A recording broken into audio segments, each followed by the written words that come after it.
ইসরায়েলের এই মানচিত্র ভালো করে খেয়াল করুন। এর তিন পাশ ঘিরে আছে মধ্যপ্রাচ্যের বিভিন্ন মুসলিম দেশ, অর্থাৎ ইসরায়েল আকাশপথে বহির্বিশ্বের সাথে যোগাযোগে অনেকটাই এসব দেশের আকাশপথের উপর নির্ভরশীল। কাতারে ইসরায়েলি হামলার জবাব দিতে যখন উপায় খুঁজছে মুসলিম দেশগুলো, তখন যুদ্ধ না করেও ইসরায়েলকে শিক্ষা দেওয়ার উপায় সামনে চলে এসেছে। ইসরায়েলকে সম্মিলিতভাবে আকাশপথে অবরোধ করলে এর ফলাফল কতটা ভয়াবহ হতে পারে তা উঠে এসেছে সংযুক্ত আরব আমিরাতের গবেষণা প্রতিষ্ঠান আল হাবতুর রিসার্চ সেন্টারের বিশ্লেষণে। তাদের এক প্রতিবেদনে আকাশপথ অবরোধকে বলা হয়েছে গ্রে জোন, অর্থাৎ শান্তি ও পূর্ণাঙ্গ যুদ্ধের মাঝামাঝি অত্যন্ত চাপ সৃষ্টিকারী এক পদক্ষেপ। আরব ও মুসলিম সংখ্যাগরিষ্ঠ দেশগুলো ইসরায়েলকে আকাশপথে অবরোধ করলে দেশটির অর্থনীতি, রাজনীতি এবং নিরাপত্তা ভয়াবহভাবে ক্ষতিগ্রস্ত হবে। ইয়েমেনের প্রতিরোধ গোষ্ঠী হুথি অনেকটা কাছাকাছি ধরনের কৌশল অবলম্বন করে ইসরায়েলের অর্থনীতিতে নেতিবাচক প্রভাব ফেলতে সক্ষম হয়েছে। জেনেক্সে শিফট করো, লাইফকে লিফট করো। ইসরায়েলকে আকাশপথে অবরোধ করলে সবচেয়ে বড় আঘাত আসবে দেশটির অর্থনীতিতে।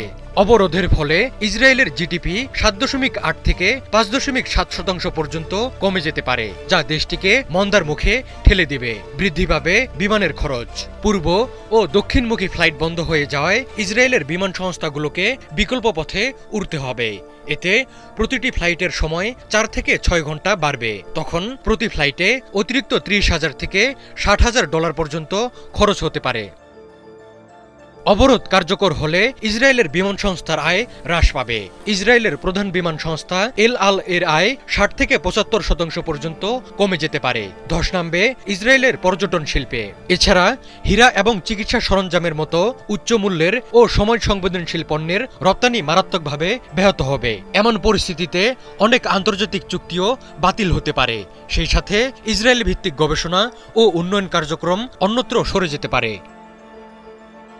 এই অবরোধের রাজনৈতিক ও নিরাপত্তা সংক্রান্ত প্রভাব হবে ব্যাপক। গোটা মধ্যপ্রাচ্যের ভূরাজনীতির চালচিত্র মৌলিকভাবে বদলে দিতে পারে এই অবরোধ। ইসরায়েলের ঘনিষ্ঠ মিত্র আমেরিকাকে পড়তে হবে তীব্র কূটনীতিক সংকটের মুখে।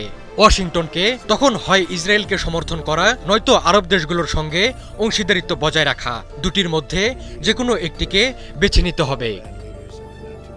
আরব ও মুসলিম সংখ্যাগরিষ্ঠ দেশগুলোর সমন্বিত আকাশপথ অবরোধে একটি নতুন আঞ্চলিক নিরাপত্তা কাঠামো তৈরি হবে। যদি তুরস্ক, পাকিস্তান ও ইন্দোনেশিয়ার মতো শক্তিশালী মুসলিম দেশগুলো এই অবরোধে যোগ দেয়, তাহলে ইসরায়েল এশিয়া ও আফ্রিকার বড় বাজারগুলোর সঙ্গে সরাসরি যোগাযোগ হারাবে।